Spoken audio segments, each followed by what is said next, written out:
네, 이번 코너는 취재 파일입니다. 관심사가 큰 경제 이슈를 하나 골라 심층적으로 파헤쳐봅니다. 최근 달러 대비 엔화 가치가 역대급으로 떨어졌는데 그때마다 엔화 가치가 연이어 튀어오르는 모습을 보였습니다. 이 해외 투기성 자금이 엔화를 팔면서 가치를 끌어내렸지만 일본 외환 당국이 막대한 돈을 빨아들이면서 환율 방어에 나섰다고 추정되는데요. 관련 내용 국제경제부 이재현 기자와 함께 알아보겠습니다. 네, 어서 오십시오. 안녕하십니까. 네, 엔화 가치가 역대급으로 떨어지면서 슈퍼 엔저라는 별명까지 붙었는데 이 엔화 약세가 어느 정도 수준으로 진행되고 있는 겁니까?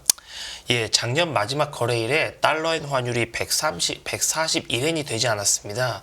근데 5엔 단위로 오를 때를 날짜를 좀 알려드리겠습니다. 네. 올해 1월 10일에 145엔을 넘겼습니다. 그리고 2월 13일에는 150엔을 넘겼습니다. 그리고 한동안 잠잠하다가 4월 24일에 155엔을 넘겼습니다. 네. 그리고 바로 닷새 만에 160엔까지 넘겼습니다. 그러니까 달러 엔 환율이 오를수록 엔화 가치는 떨어지는 거죠. 맞습니다. 네네. 이 작년 평균 달러엔 환율이 141.41엔이었습니다. 그리고 재작년에는 131.72엔이었거든요. 그리고 그 이전 2년, 2020년부터 2021년에는 108.37엔이었습니다. 오. 이 일본에서 150엔이 넘기기 시작하면 슬슬 이 긴장감이 시작되거든요. 네. 근데 그 이후로 이 계속 1엔이 오를 때마다 더욱더 긴장감이 높아지게 됩니다. 이 엔저가 얼마나 심한지 다른 나라와 비교해 보면 더 뚜렷하게 알 수 있습니다. 네. 저희 연합인포맥스 통화별 등락 비교를 보면 올해 엔화의 절하율은 9.29% 정도입니다. 주요 통화 중 단연 1위입니다. 그래서 일본에서도 일본 각계에서도 엔저가 유독 심하다 그런 지적이 나오고 있습니다. 네. 그런데 이런 엔화 약세를 일본 정부가 그냥 방치해둔 측면도 있다고요. 예, 지난 4월 26일에 일본은행이 금융정책결정회의를 개최했습니다. 이거 일본의 기준금리를 결정하는 회의입니다. 네. 이때 이제 BOJ가 그러니까 일본은행이 기준금리를 동결했거든요. 그러면서 이 달러의 환율이 156엔을 돌파했습니다. 이 156엔 돌파는 1990년 5월 이후 처음 있는 일입니다. 34년 만입니다. 네. 이 사실 금리 동결까지는 좀 예상이 됐던 일입니다. 근데 이후에 나오는 이 BOJ 총재 기자회견에서 이 BOJ가 이 엔저 현상을 좀 방치하는 것 같다. 좀 그런 평가가 나왔습니다. 그때 이제 우에다 가조 BOJ 총재가 뭐라고 했는지 좀 보겠습니다. 네네. 통화 정책은 환율을 직접 통제하는 것이 목적이 아니다. 그리고 엔화 약세 장기화 가능성은 제로가 아닐 수 있다. 또 채권 매입을 지속하는데 반대가 없었다. 네. 인플레이션 수준에 대해서는 전반적으로 오버슈팅하고 있다. 이런 말들을 했습니다. 네. 이 사실 시장이 원했던 건 달러엔 환율이 오르면 일본의 수입 물가가 오르니까 이 국내 물가를 올리는데 그렇게 환율이 영향을 준다면 우리가 좀 금리를 올릴 수 있다. 혹은 현재 엔화 약세를 보기에 좀 과도하다. 그리고 또 채권 매입 규모를 우리가 좀 줄여서 좀 미국과의 금리 차를 줄인 다음에 이거 이제 그 엔화 약세를 좀 멈추는데 우리가 일조하겠다. 네. 이런 발언들을 이제 시장은 좀 기대를 했었거든요. 근데 전부 다 정반대의 발언들이 나왔습니다. 그러다 보니 이 기자회견이 끝나고 이제 뉴욕으로 넘어가게 되는데요. 이 뉴욕장에서 이 마감될 때 달러의 환율이 158엔까지 뚫고 올라갔습니다. 이 달러의 환율이 1990년에 159.9엔까지 올랐거든요. 여기에 거의 다다른 셈입니다. 네. 그리고 나서 이제 주말이 됐거든요. 그러고 나서 이제 그 일본이 월요일 29엔이 됐을 때 달러 엔 환율이 드디어 161엔을 돌파했습니다. 저희 연합인포맥스 데이터에 따르면 달러의 환율이 160엔을 돌파한 건 1986년 이후 처음입니다. 이 결국 달러당 160엔 선에서는 일본 당국이 이제 더 이상 좌시할 수 없다라고 판단해서 엔저에 제동을 걸었나 봅니다.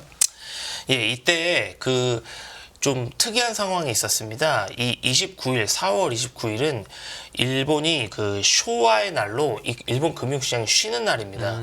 그래서 이 싱가포르나 이런 다른 해외 시장에서 우리 일본 시장 참가자들 말고 우리 역외 시장 참가자들, 이 외국인들 사이에서 달러의 환율이 거래가 되거든요. 네. 근데 이 싱가포르에서 이 투기성 거래가 급증하면서 이 달러의 환율이 160엔을 넘어서게 된 겁니다. 네.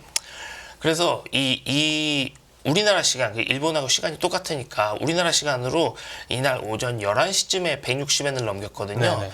근데 한 두어 시간이 지나서 이 달러의 환율이 155엔까지 떨어지게 됩니다. 이 순식간에 이 5엔 정도가 급락하게 된 것입니다. 네. 처음에 주요 외신들은 이 환율 급락 뒤에 뭐가 있는지 잘 모르겠다 이렇게 평가를 했는데 이후에 점점 일본 은행권에서 달러를 팔고 엔화를 사는 그런 세력들이 있다. 이런 얘기가 좀 나오기 시작했고요. 네. 그리고 포렉스 라이브 등 이 글로벌 금융정보 사이트 등에서도 이 일본 외환 당국이 드디어 이 160엔을 두고 선을 그은 것 같다. 이런 평가들이 나왔습니다. 네네. 이 당시 포렉스 라이브에서는 자신들이 시장에 나와 있다는 것을 도쿄가 알리고 싶어하는 것 같다. 이런 논평을 하기도 했습니다. 예. 이 당시 이 일본 외환 당국은 이렇게 5엔 정도로 떨어뜨리기 위해서 이 5조엔 정도 규모로 통화 개입을 한 것으로 이 시장은 추측을 하고 있고요. 네. 이걸 좀 알 수 있는 게 이 다음날 우리 일본은행, 우리 BOJ 홈페이지에서는 민간은행의 당좌 예금 잔고 전망을 발표를 하게 됩니다. 네. 이게 이제 그 민간은행에 이 당좌 예금이 얼마나 쌓여 있는지 알게 되는 건데요.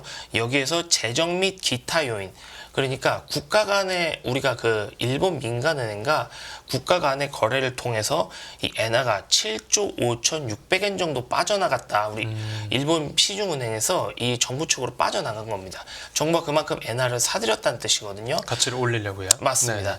이 시장 추정치와는 5조엔 정도 차이가 나기 때문에 일본 정부가 이 정도 규모로 개입을 한 것 같다. 추측이죠. 예, 이렇게 네. 추측이 나온 것 같고요. 네.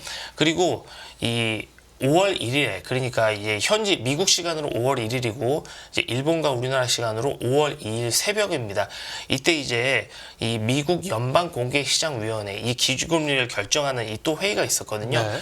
이때 역시 일본 외환 당국이 두 번째 개입한 걸로 추정이 됩니다. 이때 달러의 환율이 157엔을 넘다가 네. 역시 순식간에 4엔 정도 빠지게 됐습니다. 이때 개입 규모는 역시 한 3조엔 정도로 시장에서 추정을 하고 있습니다. 네네. 이 시장에서 이 기자들을 포함해서 이 일본 외환 당국이 정말 개입을 한 것이냐라고 물었는데요. 네.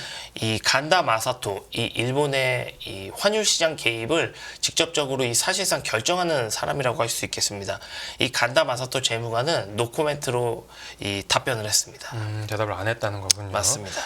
보통 일본 당국이 시장에 개입할 땐 좀 어떤 방식으로 들어가게 됩니까? 예, 이 달러엔 환율이 오른다. 아까 말씀해 주신 것처럼 이 엔화 가치가 떨어질 때는 엔화 매수 개입, 엔화를 외환 시장에서 사는 그런 개입을 하게 되고요. 예. 이 반대의 경우에서는 이 달러를 매수하는 그런 개입을 하게 됩니다. 예. 이 법적상 이 외환시장 개입은 재무장관이 하게 돼 있지만 사실 재무장관까지 이 결제 라인을 통과하게 되면 이 시점을 놓칠 수가 있거든요. 그래서 아까 말씀드렸다시피 이 간다 마사토 재무관이 실질적으로 개입을 결정하게 되면 이 일본은행이 재무성의 외환기금 특별 개정을 통해서 이 일본의 시중은행에 이 엔화를 사들이는 그런 거래를 하게 됩니다.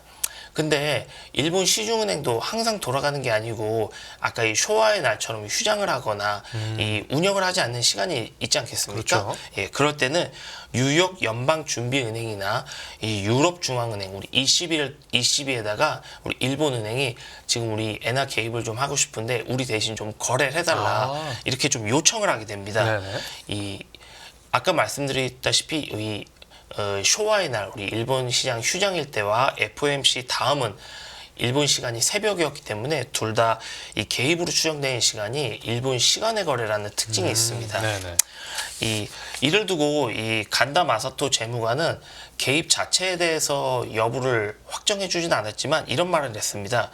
24시간 365일 대응할 수 있는 준비를 하고 있다. 언제라도 가능하다. 그런 말을 했습니다. 예. 그래서 이러한 개입을 두고 스텔스 개입, 이 정확히 개입한지 안 한지 확인도 안 되고 잘 모르기 때문에 스텔스 개입이라고 하고요. 그렇기 때문에 이런 건 투기적 거래를 막는데 좀 더 효과적이라고 할 수 있습니다. 그러니까 말은 스텔스인데 알만한 사람들은 다 아는 공공연한 비밀 같은 거네요. 맞습니다. 일본 당국의 시장 개입이 과거에도 원래 좀 종종 있었던 일입니까? 예, 이번에 개입이 있다고 우리가 가정을 하고 또 과거에 그런 개입이 언제 있었냐 하고 찾아보면 네네. 2022년 9월과 10월에 총 3차례 개입이 있었습니다. 예. 이때 일본이 쓴 외환 개입에 쓴 규모가 9조 2천억 엔 정도로 추정이 되고요. 이때는 이 간다 마사토 재무관, 이때도 재무관이었거든요. 이때는 공식적으로 인정을 했습니다. 기자들 앞에서 조금 전에 단호한 조치를 단행했다. 이렇게 개입 사실을 인정을 했습니다. 네네. 근데 지금이 2024년이고 이때가 2022년 아니겠습니까? 네네. 이 달러의 환율이 오를 때 엔화 매수 개입을 한 건데 이 이전으로 시계를 돌려보면 엔화 매수 개입이 언제 있었냐? 예. 1998년에 있었습니다. 갭이 좀 크네요. 예, 맞습니다. 24년 만에, 그러니까 2022년의 개입 자체가 24년 만에 있었던 일입니다. 이 반대로 이 달러의 환율이 너무 떨어져서 이 엔화 가치가 너무 올라서 네. 이 달러 매수 개입을 한 적이 있었는데 예. 이때는 바로 2011년입니다. 이때를 빼면 일본 외환 당국이 이 시장에 개입하는 일이 거의 없었습니다. 이만큼 이 개입 자체는 굉장히 드문 사례라고 할 수 있고요. 이 당국의 외환 개입은 이 환율의 시장 자율성에 맡긴다는 기본은 원래 위배되기 때문에 네. 특별한 상황이 아니면 이 외교적 분쟁의 소지가 될 수 있습니다. 그렇겠죠. 그래서 우리나라를 포함해서 이 주요국의 외환 당국자들은 환율 개입 자체에 말도 꺼리게 되고요. 네. 환율이 어떻다는 말도 잘하지 않게 됩니다. 그러니까 일본 당국이 조금 요새 환율에 대해서 조금 더 민감하게 이제 대응을 하는 것 같은데, 만약 이제 일본과 미국이 역대급 금리 차이가 계속된다라고 하면 이제 해외 투기성 자금도 엔화를 팔면서 계속 약세 압력을 가할 것 같은데요. 그렇게 엔화 가치가 추가로 하락하게 되면 일본 정부가 다시 개입할 여지도 있는 겁니까?